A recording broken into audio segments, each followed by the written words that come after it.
వేదవల్లి సమేత శ్రీ వేదనారాయణ స్వామి ఆలయం అన్నమాట. చాలా పాత టెంపుల్ ఇది. 14th సెంచరీలో విజయనగర సామ్రాజ్యపు రాజుల చేత నిర్మించబడిన ఆలయం. ఈ టెంపుల్ స్పెషాలిటీ ఏంటో తెలుసా? దశావతారాల్లో మొట్టమొదటి అవతారం అయిన మత్స్యావతారం రూపంలో మనకి మహావిష్ణువు అయితే ఇక్కడ దర్శనం ఇస్తారనమాట. శ్రీరాముడు శ్రీకృష్ణుడికి టెంపుల్స్ ఉండడం చాలా కామన్, కానీ మత్స్యావతారం రూపంలో ఉన్న మహావిష్ణువు ఆలయాలు చాలా రేర్. ఈ టెంపుల్కి ఉన్న ఇంకొక స్పెషాలిటీ ఏంటంటే సూర్య పూజ ఉత్సవం. ఈ ఉత్సవాన్ని మనుషులు ఎవరు చేయరు, డైరెక్ట్గా సూర్య భగవానుడే చేస్తాడు.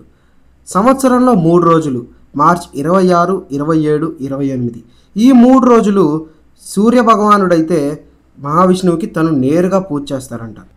మార్చ్ 26 పాదాల దగ్గర, మార్చ్ 27 నాభి దగ్గర అండ్ మార్చ్ 28 మొహం దగ్గర. ఈ 3 ప్లేసెస్లో సూర్యకాంతి అయితే డైరెక్ట్గా పడేలాగా ఈ టెంపుల్ని అయితే నిర్మించారనమాట.